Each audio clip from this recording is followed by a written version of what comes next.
Good morning to all of you out there. I'm Cito Beltran, and you are watching Agenda on Signal TV channels 8 and 250, as well as the Facebook page of One News PH and the YouTube.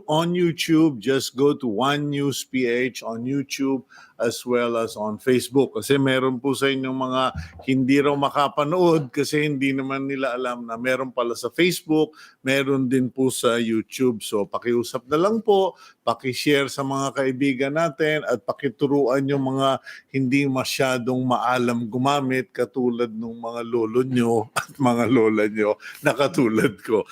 In any case, good morning to all of you. It's July 8, 2020, and it's a day of good news, bad news, and I'll explain a lot of that later.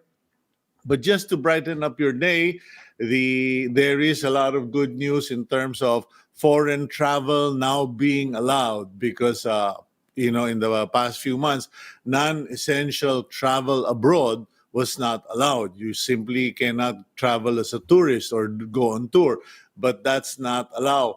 But there's a big but behind that. Then churches are now allowed to take in more of their devotees or their parishioners to attend church services, etc. And I think that will start this Saturday. But, yes, there's a big but to that.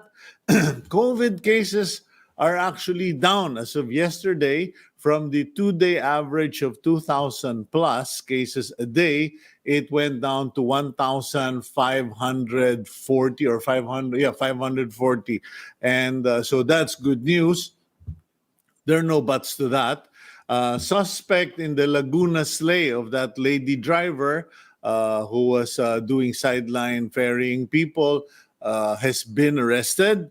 And the two police officers they're still suspect, but they're put under detention for the rape slay of Fabel Pineda, the 15-year-old girl in Ilocos, were already put in under custody. So that's all good news, and we will get more And the last good news is the Supreme Court has accepted the filed cases presented to them by at least, I think, about 5 or 6 different groups. And we will also address that in today's agenda because we will have with us as our guest Governor Ryan Singson of Ilocos Sur, first to talk about the Fabel Pineda rape murder case, but also to get an update on what is he doing as governor to get his province going in terms of economics, the economy, but also how does he balance it in terms of COVID-19? Because as you all know, there has been a rise of COVID cases all over the country. Hindi lang naman po Metro Manila yan, sa probinsya. Some lots, some very few. And then we will have Father Jerome Secillano, Executive Secretary of the CBCP, Catholic Bishops Conference of the Philippines, because we want to find out paano na ba ngayon magpare? Paano na ginagawa yung mga sakramento? How do you do confession, baptism, confirmation, wedding, lalong-lalo na yung chaplaincy, yung pagpupunta sa mga ospital, sa mga preso, how do they now minister to the infirmed and the imprisoned? Okay, and then finally, we will also go to, hindi ko talaga maintindihan kung pari siya o brother siya because everybody calls him brother. They used to call him secretary. Armin Luistro, former education secretary, but apparently nowadays he's concerned with social issues such as the anti-terrorism bill that they challenged in the Supreme Court yesterday. So we will find out from Brother Armin Luistro kung brother pa ba siya o pari na siya talaga. And we will also find out what are his thoughts regarding education in 2020 under the COVID pandemic. So in the meantime, let's all go to the front page of the Philippine Star and let's learn more about the stories I just mentioned. Filipinos can now travel abroad at their own risk and subject to government guidelines as the Interagency Task Force on Emerging Infectious Diseases, or IATF, has lifted the ban on non-essential trips. As part of the conditions of the lifting of the ban, travelers on tourist visas would be asked to submit confirmed round-trip tickets as well as travel insurance. That's the big but I mentioned earlier. Palace clarifies tourism is still not allowed, but travelers can make their trips as long as they fulfill the requirements of the Bureau of Immigration.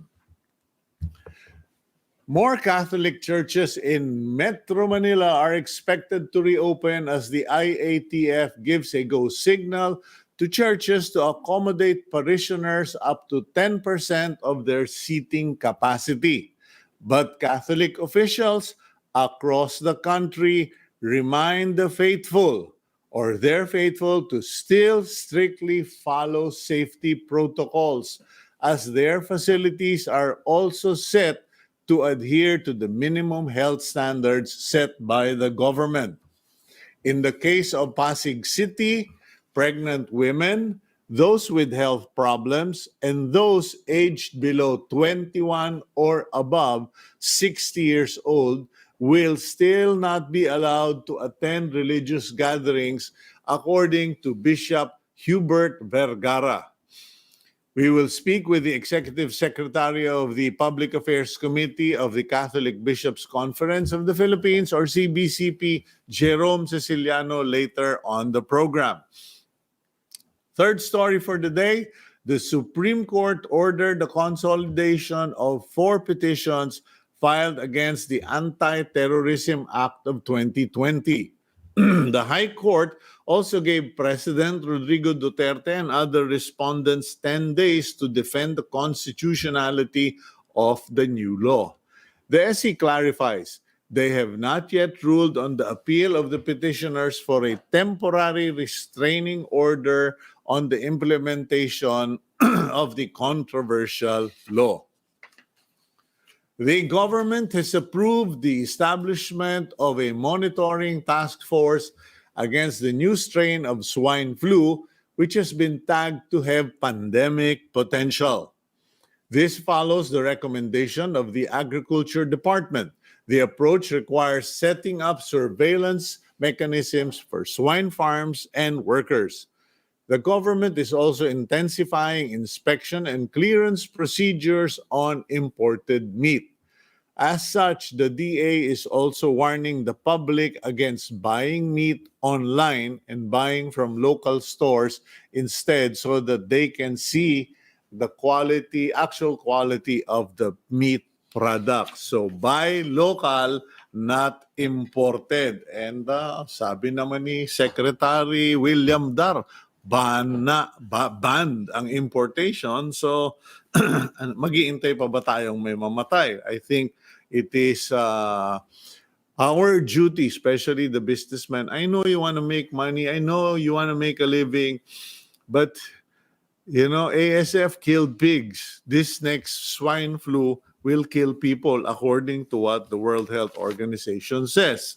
Now, before we go to our first guest, just let me share the big but regarding, kasi baka kayo nagtatalunan na kayo, tuwan-tuwa na kayo, ay nako, makakabiyahe na tayo abroad, makakabisita na tayo, etc.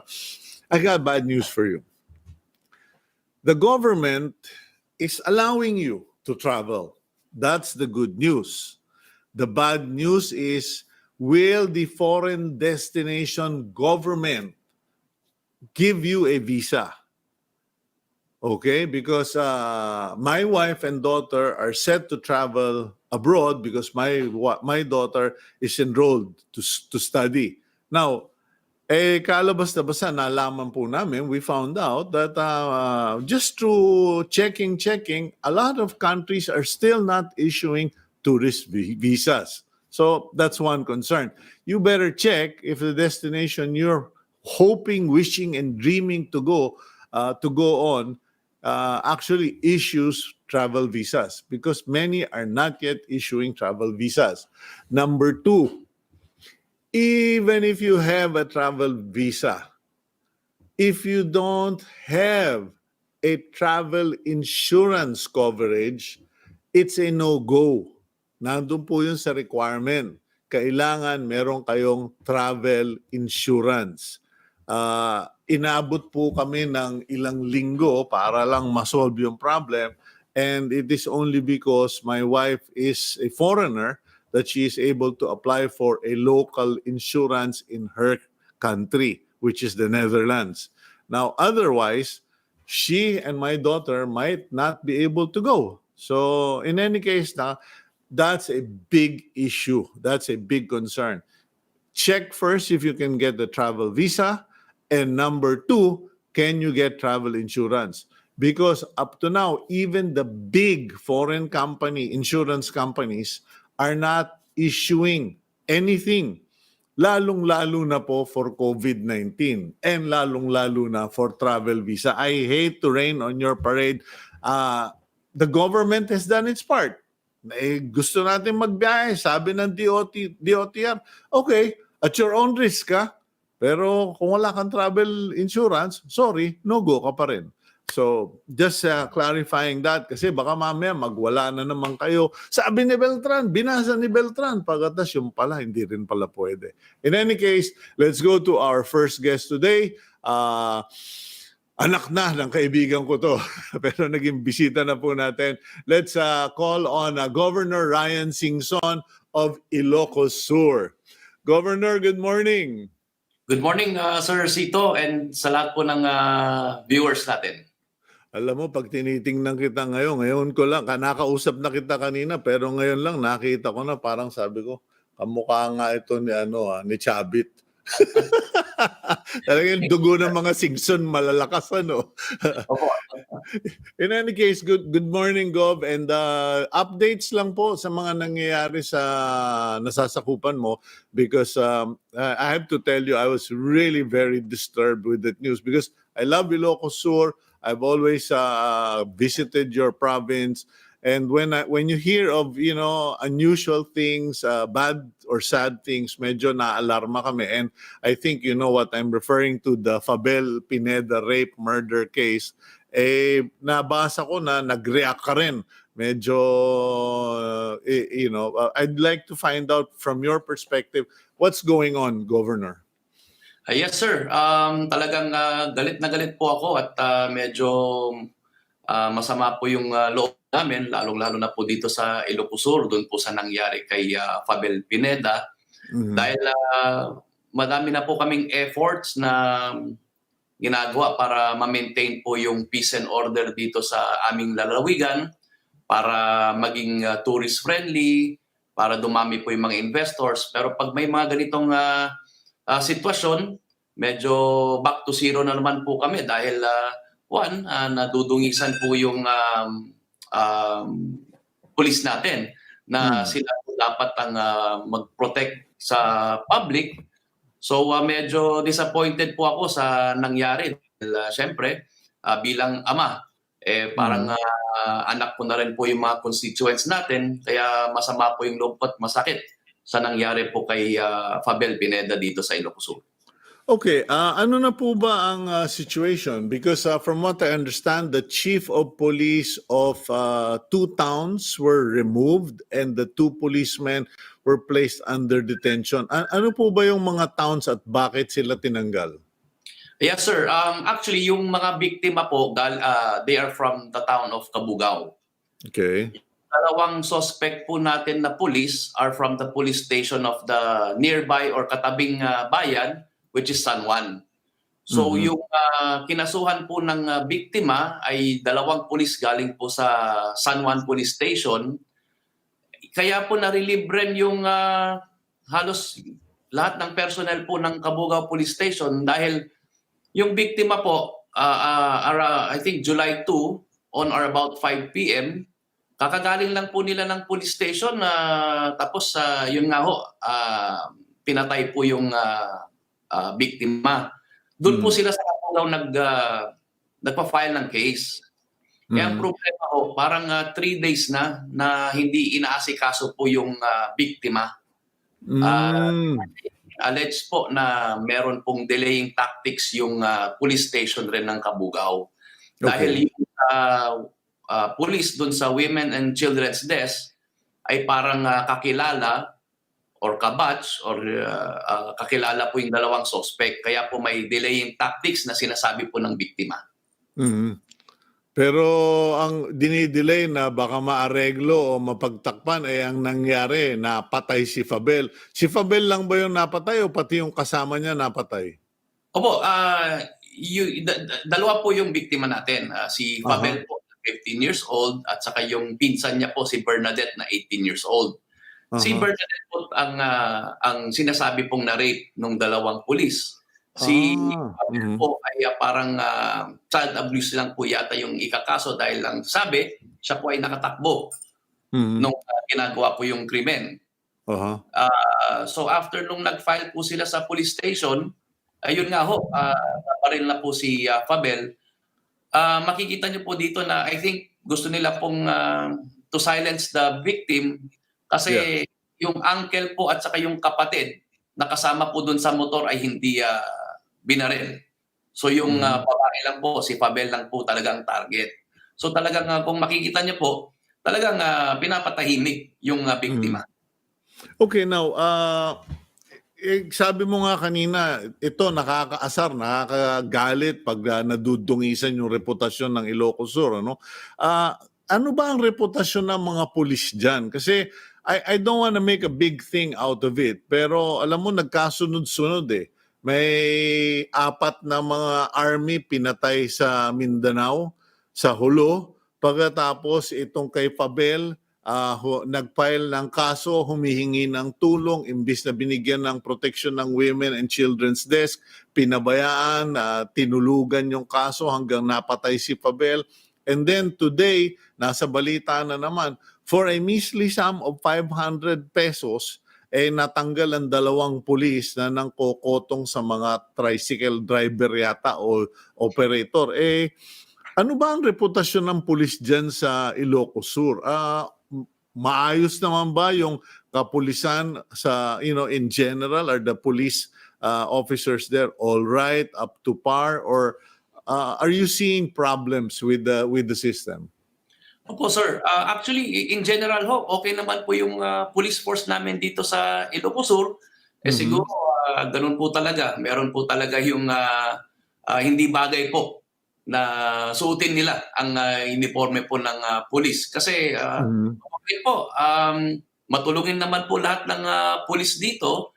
Kaya kami nagulat na may mga ganito pala sa police force ng Ilocos Sur. Kaya dapat, tingnan na rin yung mga ugali, kung may mga past cases po itong mga pulis na to. Kung meron, dapat tanggalin po dito sa Ilocos Sur kasi ayaw naman po natin yung mga masasamang pulis na mahalo po doon sa mga mababait kasi one wrong move, buong pulis po ang nasisira po dito. Okay, now, ang tanong ko, mabuti sa'yo na rin ang galing yun na governor, no? Yung kailangan tanggalin. Kasi ang sa akin, parang kung ako, ewan ko, I'm not a governor so I don't know what your powers and authorities are. But wala ka bang power na sabihan si Archie Gamboa, si Chief PNP na, Chief PNP, pwede ba huwag mo aalisin yan dito, ikulong mo yan dito, ayokong makakaalis yan ng Ilocos Sur, gusto kong makasuhan yan at gusto kong makita yan na makasuhan, masintensyahan at maparusahan. Kasi parang ang nangyayari sa Pilipinas, that's why I was asking you about the system, is because parang kung hindi bad system, katulad ng ginawa niyang Women and Children's Desk, sabi ninyo, dinelay, nangyayari parang, sige, destino mo na lang kung saan-saan lugar. Tapos uulit na naman doon sa ibang lugar naman. What are your powers and authorities to see these people go to jail? Well, yung powers po natin as local chief executive ay limitado lang po. So, unang-una, ako po ay nagpapasalamat kay Chief PNP dahil mabilis po yung action niya. Talagang dinisarmahan at kakasuhan na po yung 2 pulis. So, that's one step para po sa hustisya ni Fabel at yung pamilya niya. So kami po ay nagpapasalamat sa mabilis na aksyon ni Chief PNP. So ito po ay hawak na ng National Police. Sila na po bahala at ako na rin po ay humingi na rin po ng tulong sa NBI dahil naiintindihan ko po yung sitwasyon ng pamilya na natatakot po sa mga pulis. Kasi siyempre, suspect po natin ay 2 pulis rin. So yung suggestion po na imbestigahan rin ng National Bureau of Investigation ay para maging patas lang at maging kampante po yung pamilya. So kami, kung meron naman po kaming, for example, from the region, magbibigay po sila ng shortlist para po makapagpili kami ng provincial director. Tapos minsan may mga situation rin po na pwede namin i-transfer yung mga police. Pero lahat po ito ay coordinated with the regional director. So siguro dapat ang mangyari wala na yung transfer. Kung may mga nanonood tayong congressman, senator, ay pagbawal na yung transfer badge arbor. But as far as yung Women and Children's Desk at saka yung mga chief of police at saka yung mga iba pang, obviously they may not have colluded pero they were guilty of omission. Kumbaga, hindi nila inaksyonan yung problema, yung kaso, hindi nila pinrotektahan yung mga biktima. Kayo, sabi mo kanina, papacheck mo kung meron silang mga record, meron bang ibang mga kasalanan. Kasi usually, ang focus natin dun sa rapist, killer. Pero yung mga tumulong o nagtakip o nagtago nung sitwasyon, hindi napaparusahan. How far do you want to take this, Governor? Well, ang sa akin ang request ko lang, sir, is kung sino man yung nagpahirap sa pamilya at kay Fabel na hindi po makuha yung karapat-dapat na proteksyon at yung hustisya, dapat masama po sa kaso. So, dinidepende na lang po sa statement ng pamilya kung sino-sino po yung mga involved. Kasi, yung policewoman nga po dun sa Women's and Children's Desk na si Policewoman Pascua, ang isang tinutukoy po nila na talagang nag-delay po nung kaso. At doon po sila humingi ng proteksyon kasi may nararamdaman na po sila na may mangyayaring masama. Kaya ang request na po ng biktima noon was an escort pa uwi. And they were denied. Kaya yun ang masakit at kinakagalit po namin dahil humingi na ng proteksyon yung biktima, hindi pa binigay. Kaya yun parang right after the police station, doon po napatay si Fabel. So talagang kahit anong anggulo tignan nyo pasensya na, pero tuturo po doon sa suspect ng mga polis. Okay. Ako po sa tagal-tagal na nakilala ko na magkakilala yung mga pamilya natin. Ngayon lang ako hihingi sa iyo ng pakiusap, Governor. Please see this through.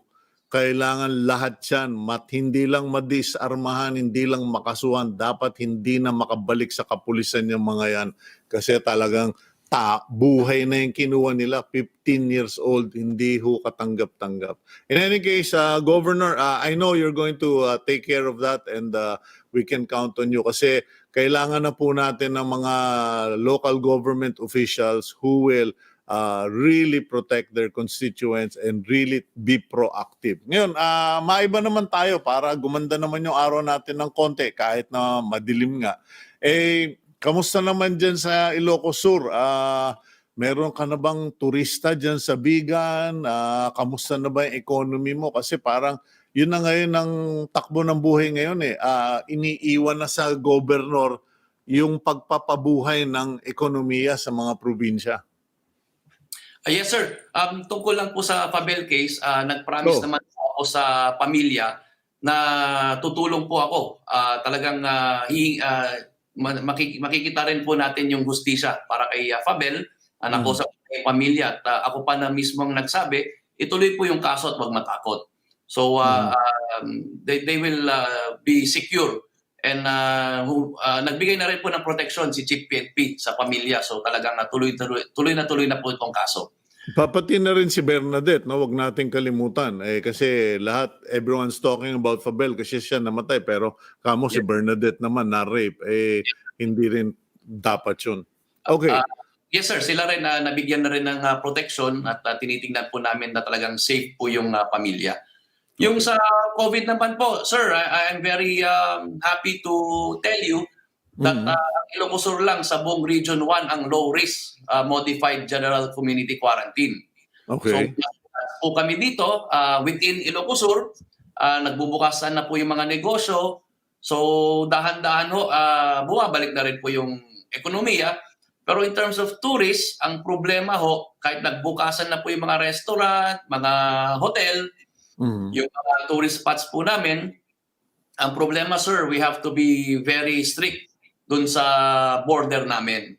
Talagang kinokontrol po namin yung pagpasok at labas ng mga tao sa Ilocos Sur. Kasi we do not have local transmission. Sa 4 cases po na nagkaroon po dito sa Ilocos Sur, na nakapag-recover na po silang lahat, lahat po yun ay nakakuha ng COVID outside Ilocos Sur. Okay. Walang local transmission, kaya talagang mahigpit po kami sa border. At ako po pinapakinggan ko po parati ang health experts namin, yung mga doktor. Sila pong nagdidesisyon, ako po nag-implement ng mga suggestions. Okay, paano na yun, Gob? Kasi meron tayong kaibigan, di ko na sasabihin dahil elected official din dyan sa Ilocos. Kinakantsawan ako eh. Cito, media ka naman, punta ka na dito sa Ilocos. Sabi ko, hindi pwede, hindi naabuso yung ganyan. Pero sabihin na lang natin na may mga gustong pumunta sa Ilocos Sur o sa Bigan. Paano ang sistema? Katulad ba ng ibang lugar na okay, kailangan magpa-swab test ka, paano ang procedure ninyo dyan? Yes, sir. Actually, marami na rin pong cases na ganyan kasi back to normal na pong trabaho. So may mga investors na pupunta, may mga bisita na rin po Kapitolyo. So ang hiningi lang po namin talaga is health records and travel authority kung ano yung purpose nila. And then limited po ang galaw nila dito sa Ilocos Sur. So if they stay in the hotel lang kung saan sila pupunta. Well, since nag-open na rin kami, so mas strict lang ang pagbantay sa mga tao na nandito po sa Ilocos Sur. Okay. Now, tungkol naman sa ekonomiya, kasi may mga nakakausap din tayong mga governors at sinasabi, si RTAP nga na nabanggit din sa akin na sa kanyang probinsya siya mag-o-open baka end of July pa kung hindi pa tapos yung kanyang lab testing. Kayo ba meron na ba kayong laboratory diyan sa Ilocos Sur? For the laboratory, sir, wala dahil napaggitnaan po kami ng dalawang probinsya na may lab po, which is Ilocos Norte. So Okay. So nagpapasalamat rin na po sa dalawang probinsya na tumutulong sa aming mga test results ng COVID-19. Okay. Now, okay. So sa economy, paano naman yung ginagawa mo? So may mga investors na pumupunta. Pero kayo ba dyan sa Kapitolyo, ano ang ginagawa ninyo para bumalik yung kumpiyansa to bring back the confidence of business in Ilocos Sur? Yes, sir. As early as last month, ang provincial government po ay nagplano na ng isang recovery program ng aming probinsya. So tinitingnan po namin kung anong sektor ang pinaka-worst hit itong COVID-19 at doon po kami magko-concentrate at paano tulungan ang industriya, lalong-lalo na po yung tourism, yung mga tour guides, yung mga nagbebenta ng mga souvenirs po dito, talagang yung mga kutsero po ng Kalesa. Sila po talagang hard hit dito sa Ilocos Sur. So may recovery program ang Ilocos Sur dyan kung paano sila tutulungan. And meron naman po kaming ginagawa ngayon as early as last week, may dispersal na po kami ng mga swine breeder para po dumami yung livelihood. So Very good. mga kambing. And we're also setting up a big piggery para ma-maintain po namin yung pinakasikat po na produkto namin dito na longganisa and bagnet. Kasi medyo bumababa na po yung aming produkto. Kaya yun ang isang madaling solusyon na ginagawa ngayon ng provincial government to sustain our local industries. Siyempre, wag mo kakalimutan yung brand ko, Bimeg. Sorry. So, kasi alam mo naman, papasyal ako dyan, Yes, sir. nagbibigay kami ng mga lecture, etc. Pero, no, I congratulate you because I've always been telling that to many governors and mayors. Wag na kayong umasa na mamimili pa yung mga mamamayan nyo ng baboy, manok, kung saan-saan sa iba-iba pang probinsya, iba-ibang region, produce your own na. Tutay kayo nga, sinabi mo nga, meron kang bakit ka naman ganyan, Governor Ryan? Bakit mo binanggit yung bagnet at saka yung langgunisa? Bawal yan. Okay. In any case, congratulations for doing that because that shows na may plano kayo, may direction kayo, at saka may say-say yung ginagawa nyo based on your strengths. Kasi nga, yung food, yung agri, at saka yung tourism, dyan malakas ang Ilocos Sur. So, any other last things you want to mention sa ating mga tigapanood? Yes, sir. Kaya po namin ginawa yon kasi alam po natin na meron pa rin yung ASF. Tapos bagong virus na naman daw po na na tumama. Kaya talagang protektahan na po namin yung industriya namin ng longganisa sa bagnet. Kaya dapat mawali na yung pag-purchase ng mga pork. Very well accepted sa mga constituents po yan. So, purchase pa po kami ng mas madaming swine para mag-dispersal ulit. At isa pang ginagawa po namin para sa recovery program ng Ilocos Sur ay naghihintay na po kami ng mga tutulong sa amin para maging smart province ang Ilocos Sur. So now, yung isang ginagawa po namin para mabigyan ng allowance yung aming mga scholars is through yung mga pay services ho, para ma-lessen yung contact ng mga estudyante. Para paymaya. Mga ganun ho ang tinitingnan ng provincial government. So meron na po kaming mga kumpanya na nag-represent po ng paano gawin na smart province ang Ilocos Sur. Okay, well, I leave it at that, Governor. Maraming salamat sa mga updates mo. Tututukan namin yung Fabel Pineda case at saka yung sa pinsan niyang si Bernadette. At alam ko na pag binigay mo yung salita mo, patutupad mo sana matigil na itong mga ganitong pangyayari. But as important, I hope that Ilocos Sur continues with its progress.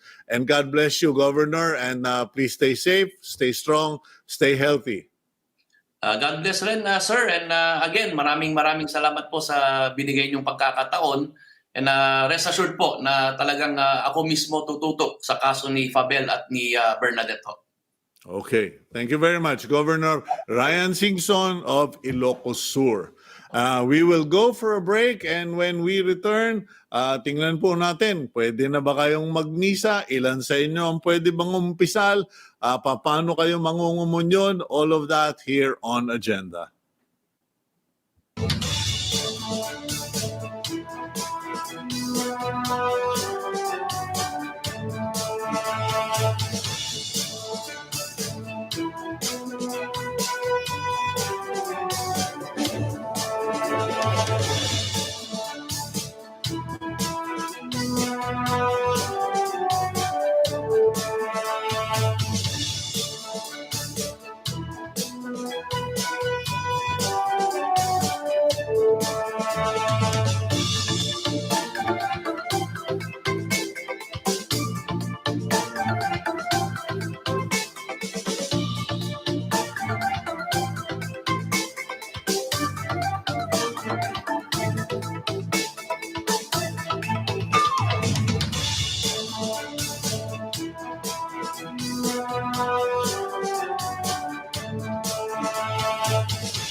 Okay, you're back here on Agenda. You are watching us on Signal TV channels 8 and 250, as well as the Facebook page of One News PH and on YouTube. Just type in One News PH. Now, before we go to our next guest, meron lang po akong kakantiin ng konti. Kung hindi nyo kabisado yun, let me just comment on a particular issue. I wrote about it on my column here on the Philippine Star today. So kung meron po kayong Philippine Star, pakibasa na lang yung Cito, or if you have Facebook, then go to Cito by Cito Beltran at the Philippine Star page. And dun po, may sinulat ako, free or not for profit. And I was referring to the swab testing. Alam niyo po, ang pinakamalaking pagkakamali natin or kakulangan, kasi mahirap naman sabihin laging mali ang tao. Hindi, kung hindi mo naman alam yung gagawin mo talaga at the start, medyo hindi mali, hindi mo lang alam. In any case, our biggest mistake or our shortcoming at the start of COVID-19 pandemic in the Philippines was our inability to swab test. Kulang daw, wala daw, etc., whatever the case is. Eventually, after several months, nakahabol naman tayo. We played catch up. We got the test kits. So many people started putting up testing centers, the laboratories, swabbing booths, etc. 2 weeks ago, if I'm not mistaken, or about 10 days ago, San Miguel Corporation inaugurated their own testing facility. Kasi kung hindi ako nagkakamali, ang total ng mga empleyado and subsidiaries and auxiliary contacts ng San Miguel Corporation, umaabot doon ng mga 70,000 sa dami ng mga korporasyon nila at saka mga supplier. All of whom have to be tested as they go in and out of San Miguel facilities. Nung tinayo ngayon yung facility, medyo hindi nakapagpigil si Mr. Ramon Ang, yung CEO ng San Miguel, kasi yung puso ng tao nasa masa eh. Sabi niya, yung testing namin 2,500 lang eh. Yun lang naman ang cost niyang testing na yan. Now, if you remember, or when I talked to Joey Concepcion, the presidential advisor on entrepreneurship, he mentioned something similar. He mentioned that the swab tests were, the kit themselves were something between 1,700, 1,008. The cost would be about 2,005, etc. Tapos ako po, yung rapid test, may nagdala sa aking napakamabait na kaibigan. Sabi, kuya, hindi ka pa nakakapag-test. Pagpa-test ka na, here's a rapid test. And it's 650 pesos per kit. So kami, nung asawa ko, anak ko, nagpa-test na kami. Now, here's the thing that Mr. Ramon Ang was pointing out. May mga tao dyan, pinagkakakitahan itong swab testing. And that's a fact. There are so many hospitals that are now charging 4,000 to as much as 8,500. I even heard a ridiculous price of 15,000 for a swab test for COVID-19. We are facing a health crisis that threatens everyone's life, rich or poor. Dapat bang pagkakitahan? Meron pa nga pong mga NGO, international, local, national organization dyan, sinisingil ng 4,000 to 4,500 yung pag-test, yun naman pala 2,500 kumpleto na. And here's the other thing. There are people who put up swab testing facilities that are not sustainable. Kasi tinayo mo nga yung booth, binigyan ka nga ng booth. May kaibigan ako, may inaanak ako, namimigay sila nung parang swab testing booth out of their own money para lang makatulong. Kalabas-labasan, those people who are putting up those booths wherever don't have the test kits, won't buy the test kits, and are just putting it up for display. Thermal gun ka lang. So ano ito, lokohan. And here's the worst story I heard. A politician solicited a testing facility from a big corporation, brought it to his home province, wala siyang paglagyan, pinarada niya sa private hospital. Yung private hospital, according to a mayor, is charging 8,500 for swab testing. Mr. President, President Rodrigo Duterte, kung mabasa niyo po yung column ko, ewan ko, baka nagpapahinga pa si Presidente, pero baka naman yung mga mahal niya sa buhay, mabasa yung column ko, pakiusap na lang po, pabasa niyo po kay Tatay Digong. Ako po'y walang kinakampihan. I have no political color. But you know, when people make profit, as much as 100% profit, if not 200, 300% profit, para lang malaman kung ang tao ay infected o hindi. Medyo hindi na po kasalanan sa tao yun. Kasalanan na po sa Panginoon yun. We should not tolerate this. And if you are a person on Facebook, social media, meron po kayo, please speak out against this. Hindi po tama ito. Noon pa namin sinasabi, kung hindi natin mabibigay na libre, aba, wag naman po natin pagkitaan at ipagmayabang pa. Namumolestya na kami, magyayabang pa kayong mabait kayo o magaling kayo.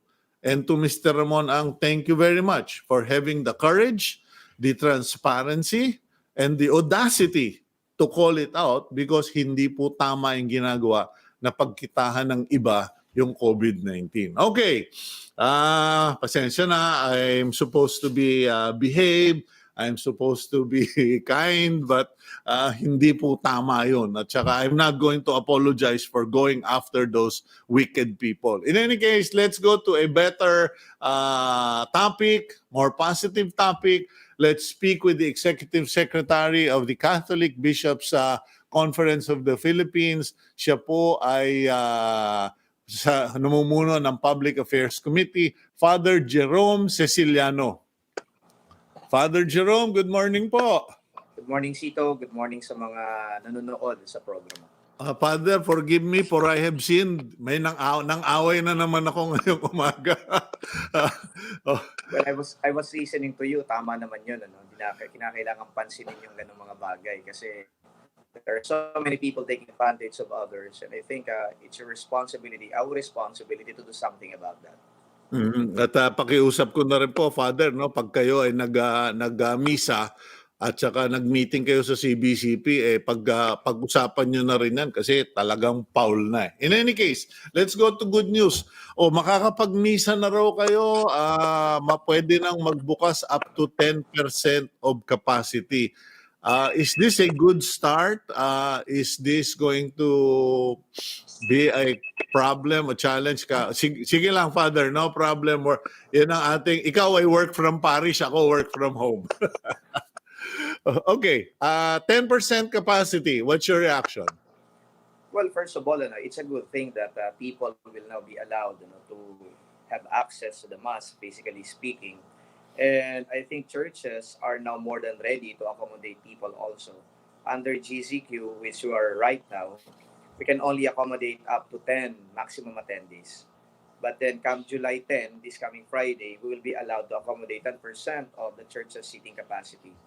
And I think it's a good news also for the people in the sense that many of them are already clamoring to be physically present in the church. You see in the picture right now that there are people who are only allowed to stay outside the church because those inside were already in its maximum.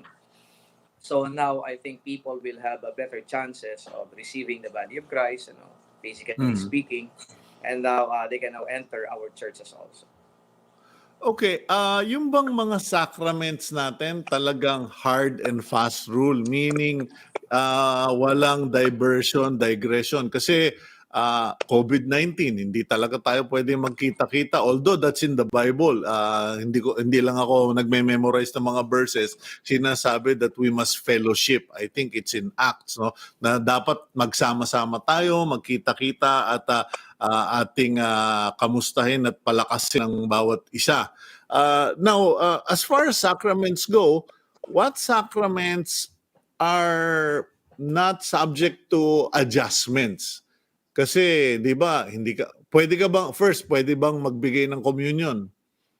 Yes, yes. Even during the height of the pandemic, even when we were still in ECQ, there were so many priests going around to distribute Holy Communion, even without the mass. Mhm. So this is also sanctioned by the church in the sense that it's really allowed. Okay. And then even if we don't have the presence of parishioners in our parishes, in our churches, still we do the mass, but we do it via live streaming in Facebook, Mhm. and then many of us also are doing it in radio, then also in television. Now you're asking me about sacraments, which do not have any restrictions as far as celebration is concerned. Well, I think right now, because we are in an extraordinary situation, so many of the celebration of these sacraments are subjected to some modifications or some creativity. Mhm. Well, the celebration itself will still be the same, but then the manner of celebrating it, ayan, pumapasok yung creativity natin dito. Yun, okay. So, marriage pwede online yan. Correct? Yung marriage, we do not do it online because according to the law, the presence of the parties to the marriage, when we speak of the parties, it involves the couple and of course the solemnizing officer. They shall be physically present together, because what Mm. is important there is that we receive the consent of the parties, and then we make sure that the consent that they have for each other is not really conditioned by any circumstance. It's not really by force, not under Mhm. threat, because the consent should be freely given. So the presence O of, hindi lasing. yes. So Okay. it is to make sure that there is really freedom in making that consent. That's why Okay. it is necessitated that the parties should really be present physically. Okay, so yung marriage has to be present, at least yung ikakasal at magkakasal. Now, let's go to the next one. Di nakasal na, di syempre may mabubuntis, mga nganak. What about baptism? And I'm very serious about this because there is such a thing as baptism, the Catholic style, and there is baptism, the non-Catholic version, which is later in life when they become born again or receive God at a later part in life. Yung baptism ba, is it time-bound? Kasi alam ko dun sa mga Jewish tradition, after 8 days, you must be presented and must be circumcised. Sa Catholic Church, paano ba ang batas dyan or patakaran na Father Jerome? In the Roman Catholic tradition, this is the church where I belong to. Yeah. Well, it can be immediately after the birth of a child, or Mhm. maybe months after the birth of the child. It can also be years after the birth of the child. Okay.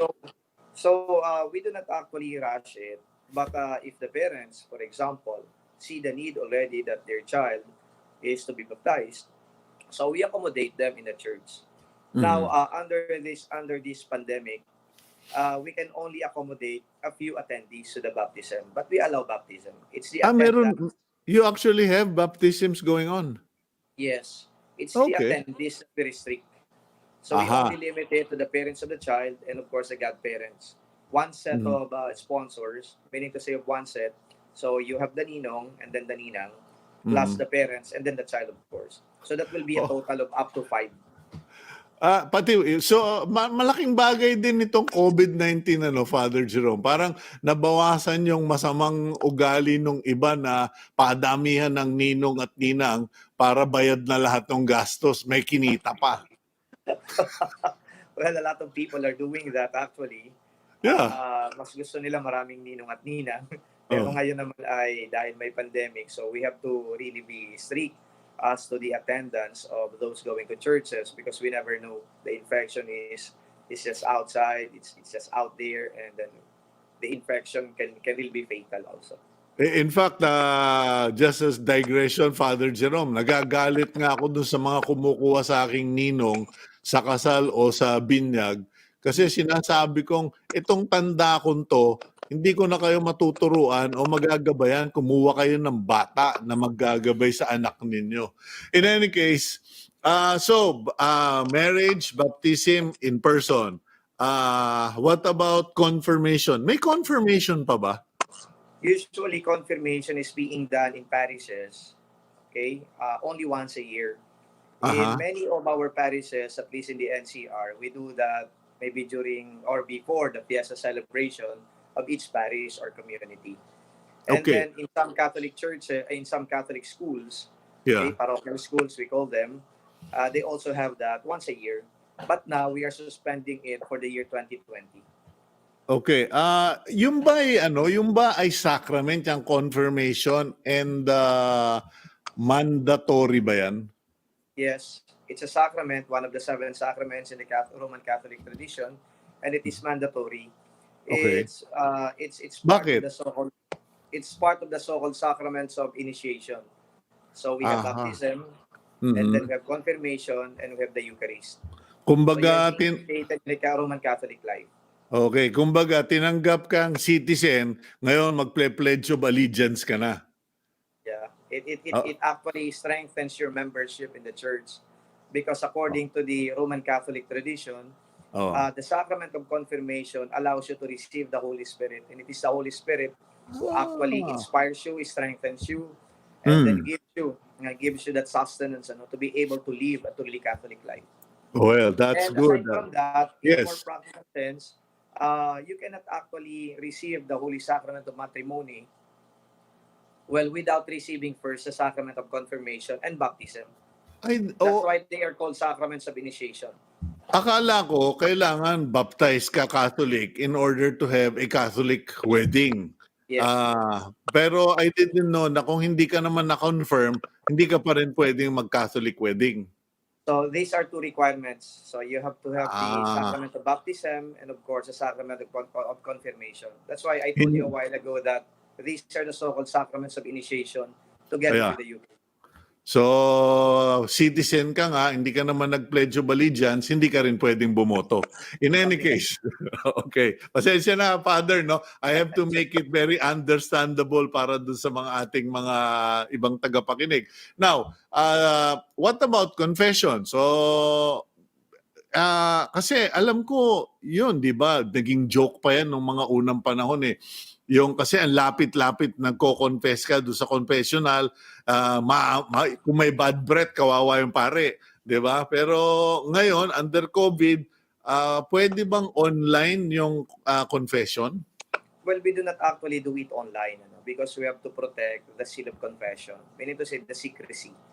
So if it is done online, we are never sure that everything is kept in secret, because it's part of the preservation of the dignity and the sanctity of the sacrament. So we do not do it. We cannot do it the same way you and I are talking now. Hindi ako pwedeng, Father Jerome, pwede ba mag-Zoom tayo o kaya can you go on Messenger ka para makapag-confess ako? Bawal pala yun. Bawal yun. So hindi pwedeng Okay, so nakadali na ako ng 4 na sacraments. Hindi ba 7 yan or something? Laktaw ako, yung alam ko na ngayon, yung kamatayan na eh. Ano ba yung after confession, ano pa ba yung mga na-miss ko? Meron pang anointing of the sick. Okay, ayun, yung chaplaincy, yung sinasabi kong chaplaincy. Paano na yan? How do Catholic priests Roman Catholic priests go about it? Because, I mean, you need to be in a PPE, full battle gear against COVID, to go to the hospitals to anoint the sick. 2 things, if you are assigned in a hospital and then you are going to visit patients in the hospitals, you will be allowed to use PPEs. But then if you are a priest assigned in the parish and then somebody asks you for anointing because that person who is sick is part of your parishioner, of your parish, and then you are only going to be allowed to use the minimum health requirement, meaning to say maybe gloves, and then also mask, and then of course the usual sanitizer, alcohol, Tsaka face shield. and then when you do the anointing, meaning to say you're going to impose oil in the forehead, and in Yeah. the palms of the patient, of the sick person, you're going to do it maybe with a safe distance, Mhm. so that we cannot infect possibly, or the other also cannot infect us possibly. Ano yun? So parang meron kang pointer o selfie stick na i-anoint mo? Not necessarily, because somehow during ordinary times, of course, we want to be as close to the patient as Oo, possible. of course. Then with this pandemic and with this virus, I think a safe distance lang, na Aha. kaya mo naman i-impose pa rin. Medyo may arm's length naman, ano. So dati-rati, kahit may arm's length tayo, hindi natin masyadong extend yung ating kamay, para at least medyo close tayo, makita natin, may pakita natin that we are really caring, and that we are really somewhat empathizing also with the patient. Pero right now, it's a protection for both. Kaya medyo arm's length, and then Aha. pwede pa kaming gumamit ngayon ng cotton balls. Before, Aha. bare thumb yan eh, bare thumb. Oo. Oo. Ngayon, pwede may cotton balls para at least safe din naman lahat. Kanya pala hindi pumayag si Lord maging pari ako o pumasok sa seminaryo ng bata ako. Kasi kung naging pari ako, baka ginawa ko, ayan, ang langis sa mangkok, patient, heal yourself. Diba? Mahawa pa ako sa iyo. In any case, okay, so anointing of the sick. Ano naman yung susunod na sacrament, Father Ayun na, Jerome? yung marriage sa tinatawag natin, yung matrimony. Okay. O sige, Pag-usapan tapos natin. And then meron pang Eucharist, ito na yung Mass, napag-usapan na rin yung natin yan. sandali, ngayon, linawin mo lang, no? Kasi para, I would like people to have clarity. Pag sinasabi mong Sacrament of the Eucharist, kasi yung iba sa amin, ang thinking, Eucharist communion. Yung iba naman nagsasabi, hindi, yung misa yun yung Eucharist. Ano ba talaga yung Eucharist? Well, the proper terminology that we really use, the Sacrament of the Holy Eucharist, it pertains to the Mass. Parang yung Mass, parang colloquial yun, misa. Oo. Pero yung sacrament, we call it the Sacrament of the Holy Eucharist. So that pertains to the Mass itself. Okay. Ngayon, Parehas yun. Yeah. so hindi na one sacrament lang yon, the Yes. Mass and the communion. Ang communion is actually, technically speaking, the reception of the bread. Yeah. It's part of the Eucharist, that is part of the Mass. So the Technically, yun ang communion. ibig sabihin ng communion. Okay, so pero kumbaga kasi para at least yung mga ordinaryong mamamayan, hindi yung communion mismo, yung hostia ang sacrament, yung kabuuan ng misa, pagdadasal at pagtanggap ng hostia, yun yung Eucharist, yun yung sacrament. That's Okay. correct. That's Sige, so kita mo, meron tayong nagkaroon tayo ng lesson sa agenda. Okay, now, next sacrament, final, yung kamatayan na yun. Hindi, ang final na natin dito, Holy Orders. Because Ano death yun? is Holy Orders, that's actually the priesthood. Okay. So that's the last sacrament that we're going to talk about. Nowadays, there were ordinations that have been done in so many dioceses. I think it was only yesterday, if I am not mistaken, that the Diocese of Pasig ordained, I think, some priests, new priests. And then there were even new bishops who were ordained during this time of pandemic. So that sacrament is, of course, reserved for men. And then those men underwent formation in the seminary, training in the seminary. Now, there's also a question on whether these young men will be allowed to go back to the seminaries. Because as you very well know, under the DepEd circular or policy, schools will only open in August.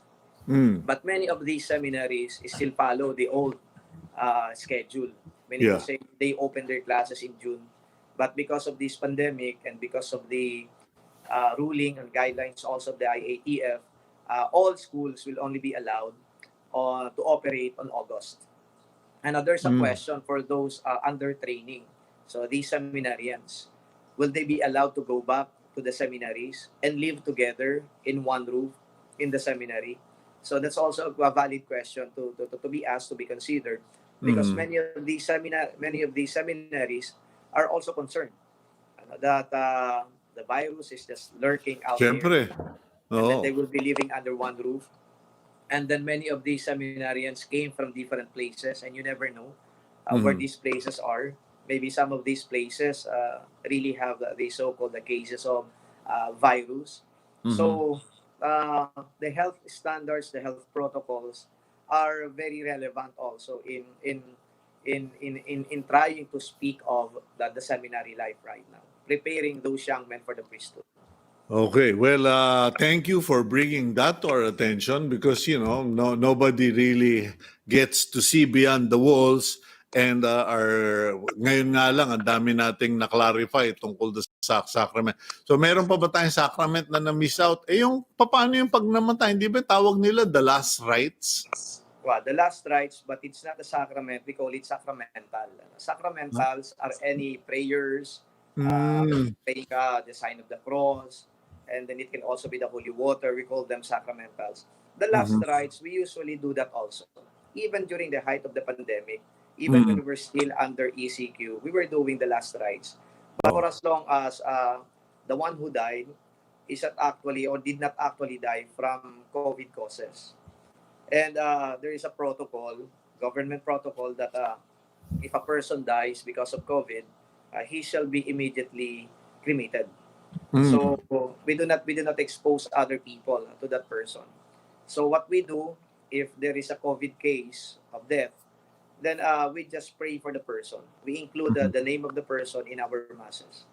But Okay. then we usually do the blessing of the cadaver, and then we allow them also to be included in our masses. And sometimes we go to funeral houses in order to bless the corpse also.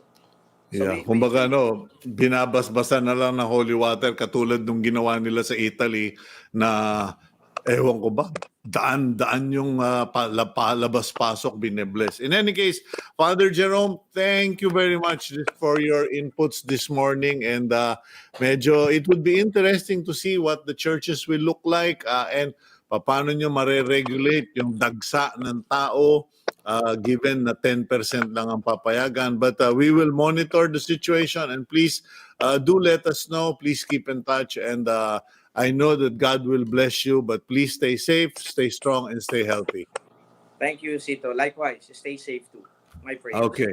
That's Father Jerome Secillano, Executive Secretary, CBCP Public Affairs Committee. Magta-time out muna po tayo. And when we come back, we will speak with Father... nalito na ako. Talagang tatanungin ko yan mamaya. Brother ka ba o father ka rin? Armin Luistro here on Agenda.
Okay, we're back here on Agenda, and eto na po para sa inyo. Those of you who want to improve your viewing pleasure on Signal, level up your viewing experience with Signal's prepaid box only deal.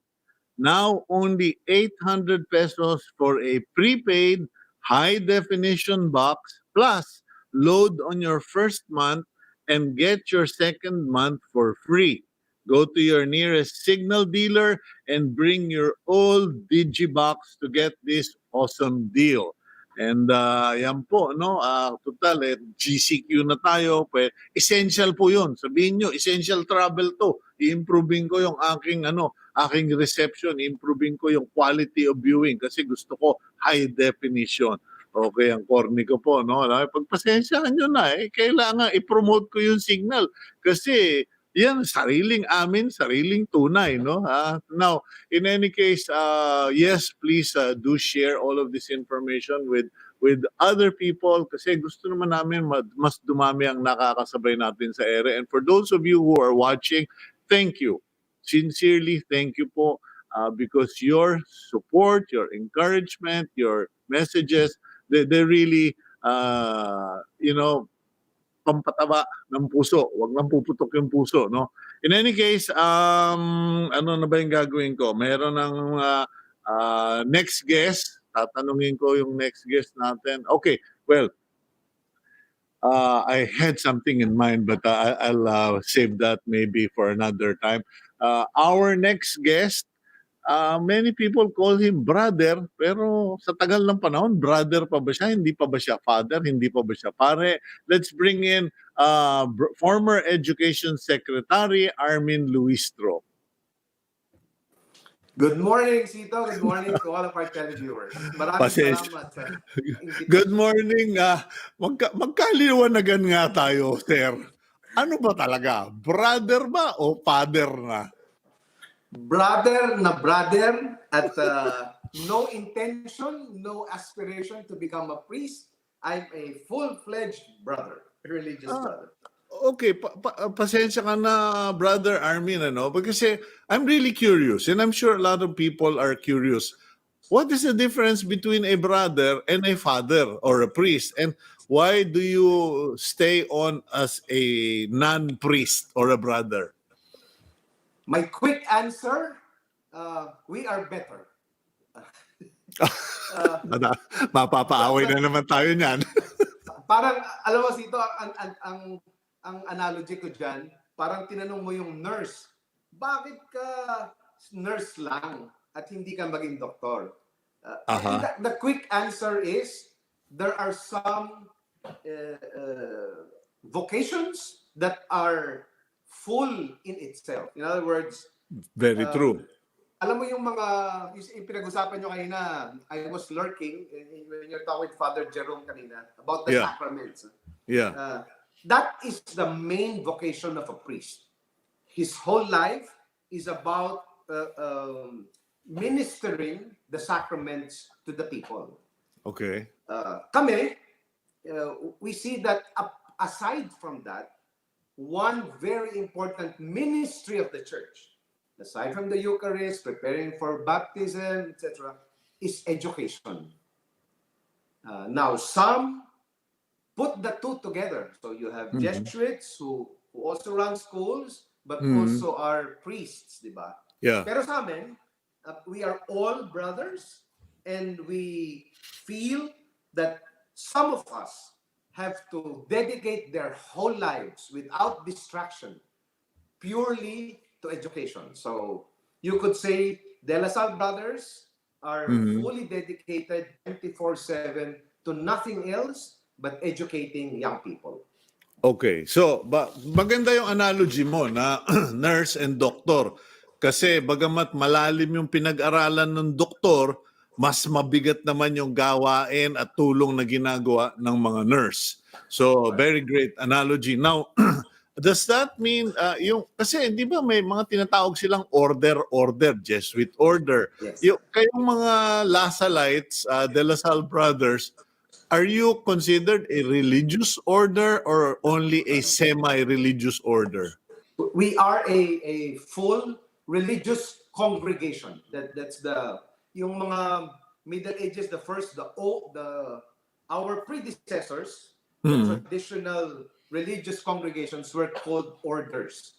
Dominicans, Franciscans, yun Yeah. yung malalaki and mga traditional, no? Kami, we were founded much later, in the 17th century in France, and by that time, the church was moving out of the church itself and going to this ministry. So, merong mga congregations na nag-start ng hospitals. Kami, we went into schools and education. Parang reformist and service orientation. Oh, and More then, of, and then we, from the church, we went deep dive into the world. And whatever the world needed at that time, walang good educational system ang France, walang public school system. So the brothers became like created a whole school system so that the poor can enter. So parang engagement with the world from the context of faith.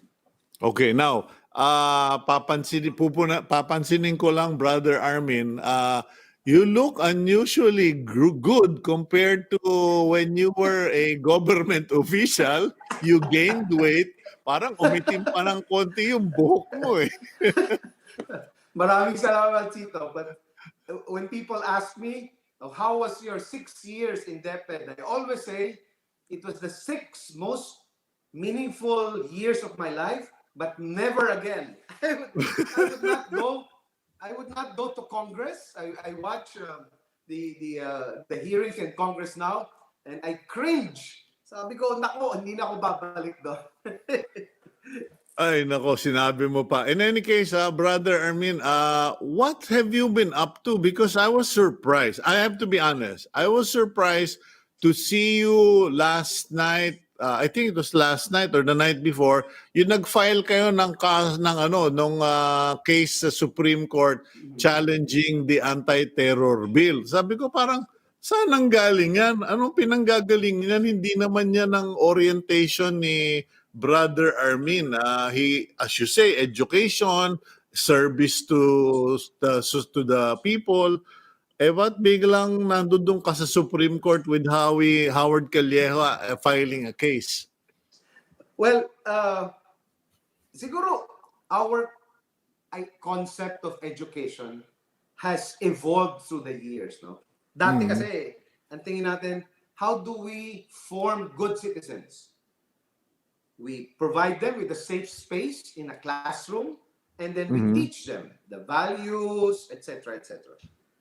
Pero, alam mo, over the years, we realized, educators realized, that creating a safe space inside the school or the campus is not enough.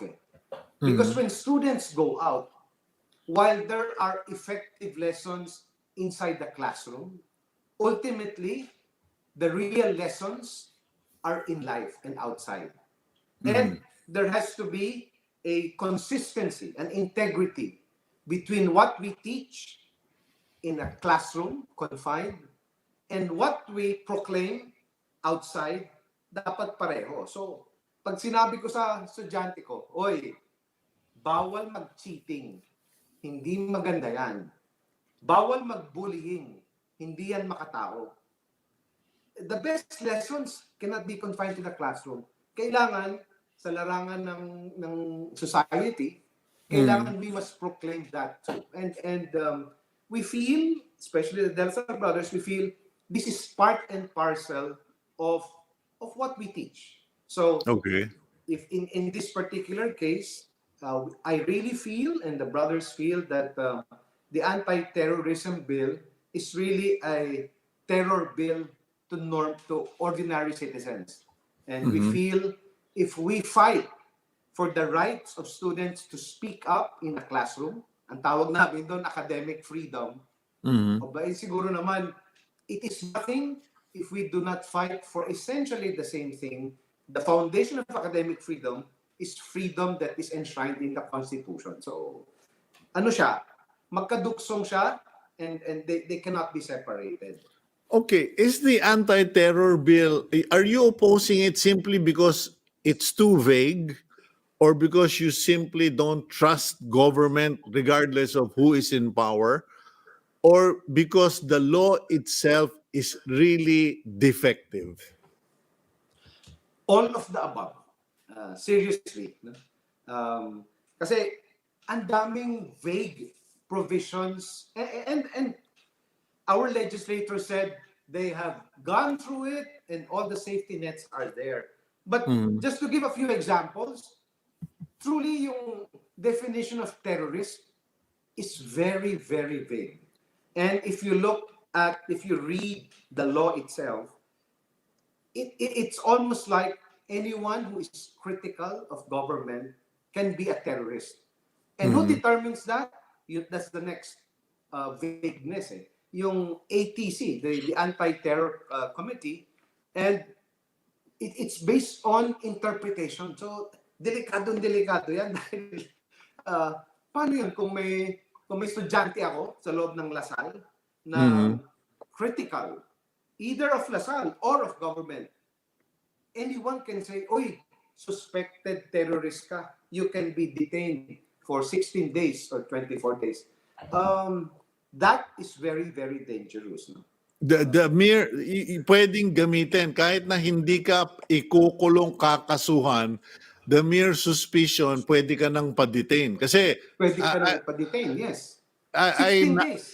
16 I days. realize what you're saying, Brother Armin, kasi may mga tao, and I'll make this public, no? May mga taong nagsasabi na sa akin, mga elected officials nagsasabi sa akin, Cito, mag-ingat ka.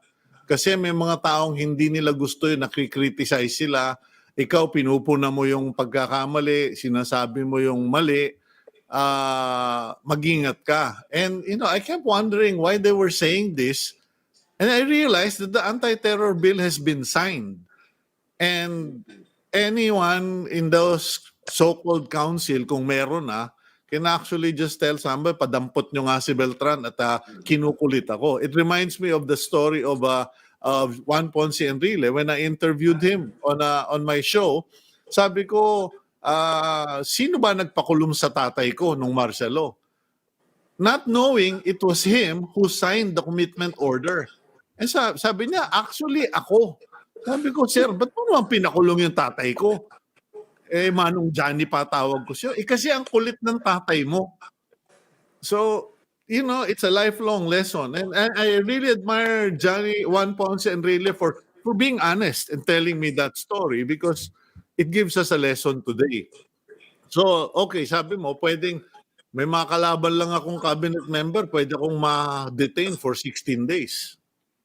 Alam mo, Sito, I served in government and I had many dissenters and rallies outside of DepEd because I pushed for K-12. It was not a perfect program. I knew that people would have different concerns and reservations. Pero, alam mo, importante na marinig mo isa-isa yun. You have, as a public official, you need to be open. You cannot silence dissent. In fact, I think if I silence them, I would not have improved the K-12 program. So apart from the fear and the chilling effect of I would call it the terror bill, what is important is we provide safe spaces. Ano ba naman ang problema, Sito, kung ang gobyerno ng Duterte makinig sa mga nagsasabing, teka po, baka kailangan may preno dyan. Nako, marami na pong namamatay sa AJK. Pakitingnan po ang kapulisan natin. I think that may not be nice to one's ear, but I think that will improve the government programs if they're sincere in improving it. Okay, now what are you hoping the Supreme Court will do? Kasi alam mo, sa tagal naman ng panahon na magkakilala tayo, Brother Armin, pareho na tayong may tahid, sabi nga ng mga magsasabong. Medyo nung nabasa kong kinonsolidate lahat ng mga kaso, sabi ko, nako, is this good or is this bad? Kasi parang pinagsama-sama yung pinail ninyo. Sometimes that's good, pero sometimes dyan nadidisgrasya yung matinong complaint versus doon sa masamang complaint dahil pinagsama. What's your reaction to the consolidation of cases?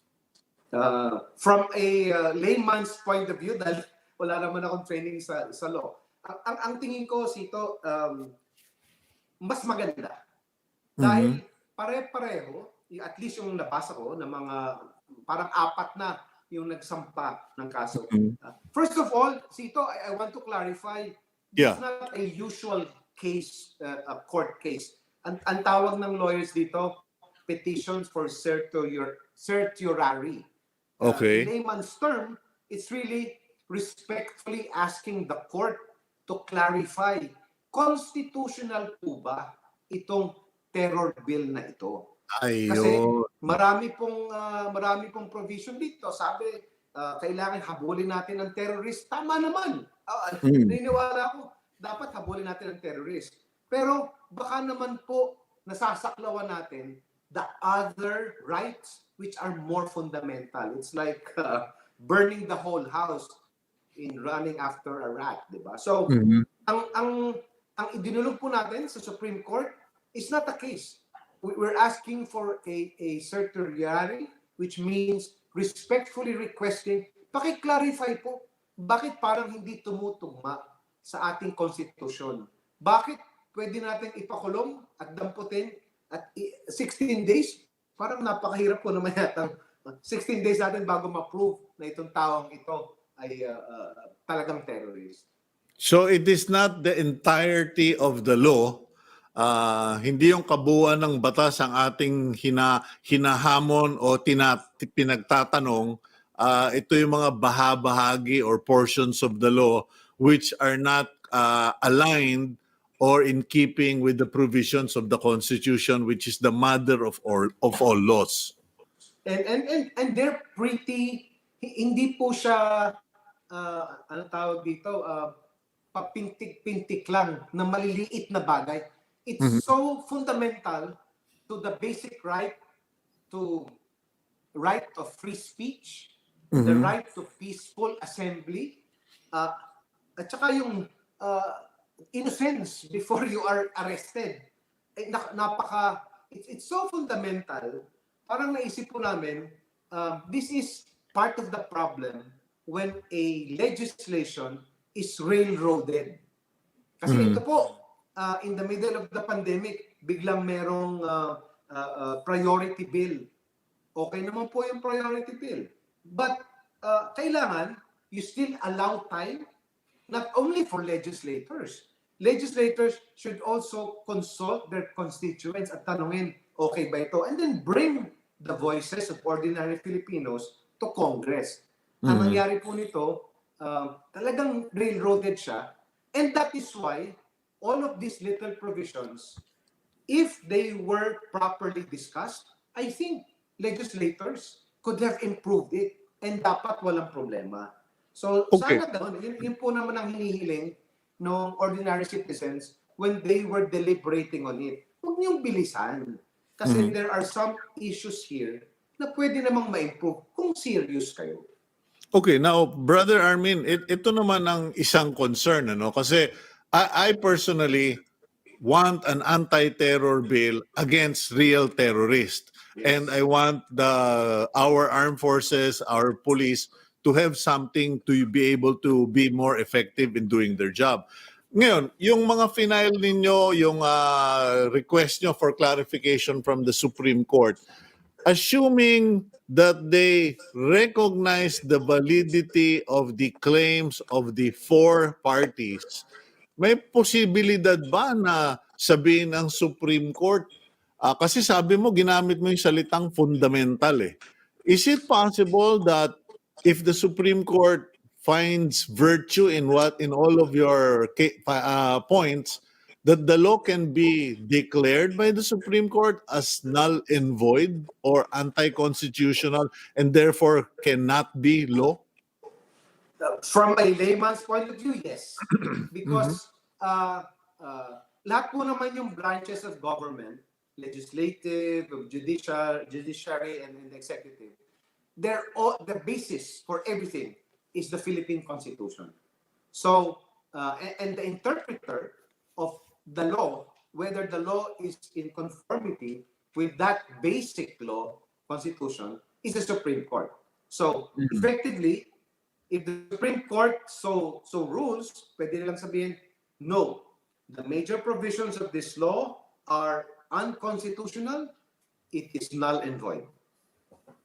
At the same time, pwede namang mag-refile. Yun naman ang ano dito eh. Hindi naman kailangang stick to what is already submitted.